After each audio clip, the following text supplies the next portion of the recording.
Bibe byiza kuri ukomeje kudukurikira mwe mwese mudemo gukurikira ibiganiro tubagezaho dukomeza kubashimira uko ibihe bigenda abitambuka. Uyu munsi rero twongeye kugaruka mu bundi buryo budasanzwe kubera ko nyine n'inkuru tugiye kubagezaho idasanzwe, ni inkuru iri kugenda isohoka mu maseri kuko nyine birumvikana uko igihe kigenda gitambuka haragenda haza utundi dushya tuyivugwaho. Benshi muri mwe ku munsi w'ejo mwarabyumvishije inkuru y'akababaro, inkuru iteye agahinda yabereye mu majyaruguru y'igihugu cyacu mu karere ka Rulindo, ivuga ku mpanuka ya bisi nini, impanuka ya bisi yo muri Societe ya International, bisi yaguye mu majyaruguru ikamanuka mu manga ahantu hari cyane, abantu benshi bakahaburira ubuzima. Icyo sicyo nje kukubwira, ahubwo nje kukubwira inkuru nshya kuri iyi video cyangwa se kuri inkuru yasakaye ahantu henshi mu binyamakuru. Abenshi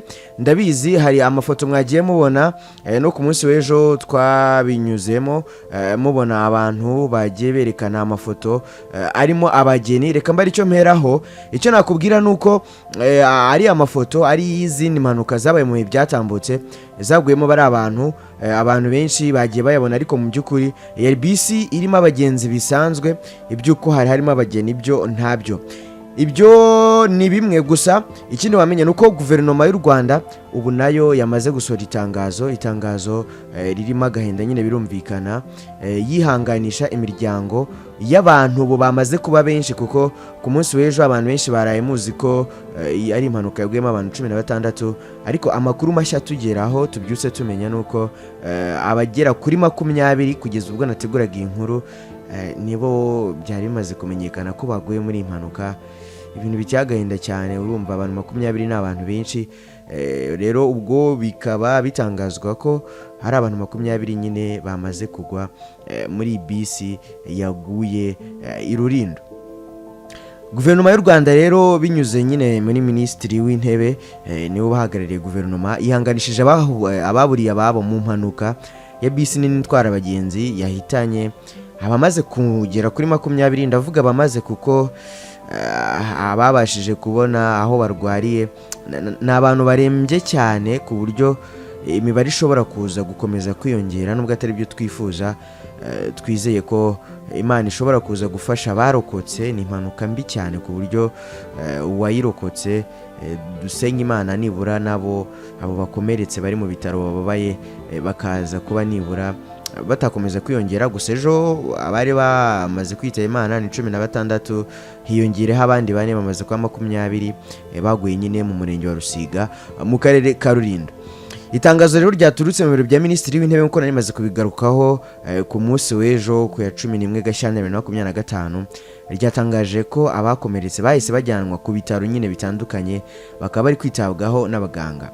Ryakomeje riti guverinoma y'u Rwanda iri gutanga ubufasha bukenewe ku miryango yabuze ababo no kubakomerekeye muri iyi mpanuka. Iyi mpanuka yabaye nyine ku munsi w'ejo kwa kabiri, ni ya bisi nini ya Societe International yavaga mu mujyi wa Kigali yerekeza mu mujyi wa Musanze. Bikavuga ko rero yari itwaye abantu bagera kuri 52. Urabyumva ko nyine ni za bisi nini, za bisi ziba zirimo abantu benshi. Muri 52 rero 20 bamaze kwitaba Imana. Rero umuvugizi wa polisi y'u Rwanda ACP Rutikanga Boniface yabwiye igihe dukesha inkuru ko iyo modoka yarenze umuhanda ikagwa mu manga muri metero zigera kuri 800. Urumva metero 800 ni metero nyinshi cyane. Hari n'ababonye amashusho hati yarenze umuhanda rero igwa munsi yawo hafi metero 800 ivuye ku muhanda.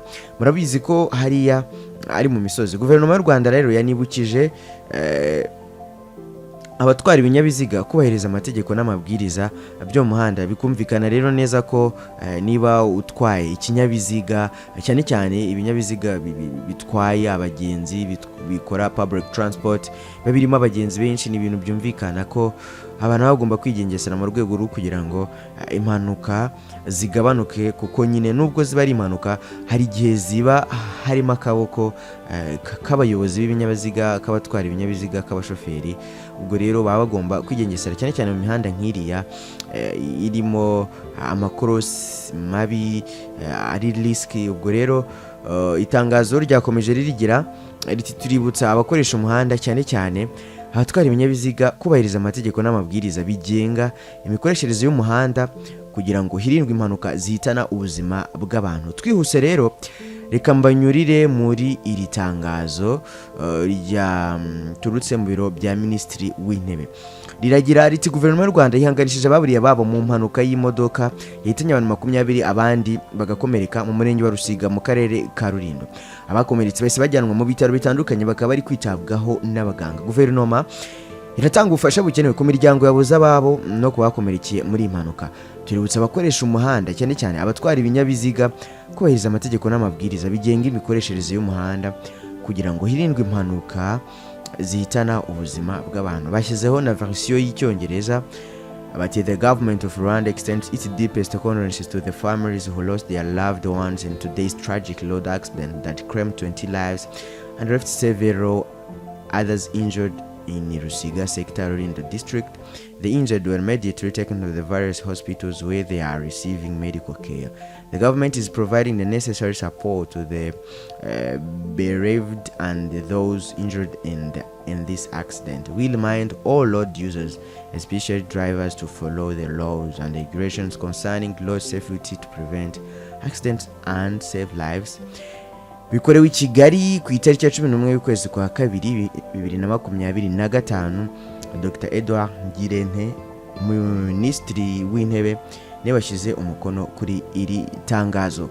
Ngibyo ibyitangazo rya guverinoma ryihanganisha imiryango yaburiye ababo muri impanuka, rikavuga ko rikomeze gutanga ubufasha bwose bushoboka ku miryango birumvikana nk'ababuze ababo bakundaga ndetse no kubakomerekeye muri iyi mpanuka kugira ngo nibura umubare w'abakomeza gutangazwa ko baburi ubuzima bwabo muri iyi mpanuka nibura ukomeze kutiyongera, nibura abamaze kumenyekana baba ari abo kugira ngo hatagira abandi bakomeza kuvugwa ko bari gupfa nyuma y'ibikomere bihambaye bagize.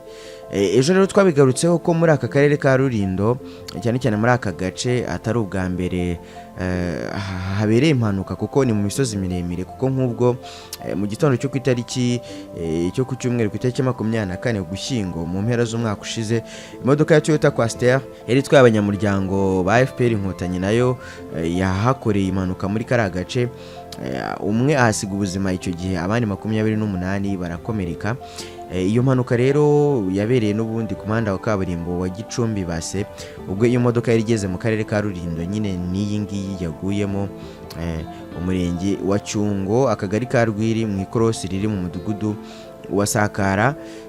Ubwo rero icyo gihe imodoka yarahageze inanirwa gukata ikorosi, bituma umuhanda neza mu buryo busa n'ubwo iyi yaguyemo. Abakomeretse icyo gihe bari mu modoka bari benshi, ariko umwe niwe wayiguyemo. Icyo gihe abanyamuryango wa FPR Inkotanyi bari baturutse Gicumbi berekeza i Musanze, aho bari bitabira inama y'umuryango ku rwego rw'intara y'Amajyaruguru. Bakaba bari barimo 19 bakomeretse byoroheje, n'abandi 7 bakomeretse bikomeye bagahita bajyanwa ku bitaro bya Kinihira n'ibya Byumba. 4 rero bari bakomeretse bikomeye bakajyanwa mu bitaro bya kaminuza bya CHK. Umuyobozi w'akarere ka Gicumbi icyo gihe Nzabonimpa Emmanuel yemeje ayo makuru maze atangaza ko bari gufasha abakomeretse kugira ngo bavurwe. Nuko rero bimeze, reka mbashimire hanyuma twihanganishe imiryango yaburiye ababo muri impanuka. Abari kwa muganga bakiri kwitabwaho n'abaganga bakomeze bihangane, hanyuma abasenga namwe masengere kugira ngo nibura Imana iborohereze. Abo bose bababaye Imana ibafashe barusheho kukorohererwa, hanyuma n'imiryango yabuze ababo nyine ikomeze gukomera. Twese dufashe mu mugongo imiryango yaburiye ababo yakundaga muri impanuka. Ni ibintu bibabaje cyane, urumva ni imiryango myinshi. Ariko kandi tunibutsa abantu twese dukoresha umuhanda kugira ngo nibura tujye twubahiriza amategeko y'umuhanda, baba abagendesha amaguru, baba abamotari, abatwara ibinyabiziga binini, imodoka, by'umwihariko abatwara ibinyabiziga birimo abagenzi benshi, twese dukomeze kubahiriza amategeko y'umuhanda tunoherezanya mu muhanda, kuko iki ni igihombo gikomeye ku gihugu ndetse no ku miryango yaburiye ababo muri impanuka muri rusange. Ndabashimiye rero, reka mbabwire ngo mukomeze kugira ibihe byiza, mukomeze kudukurikira, abatakora subscribe muyikore kugira ngo tujye turushaho kubagezaho ibiganiro n'amakuru agezweho. Naho butaha.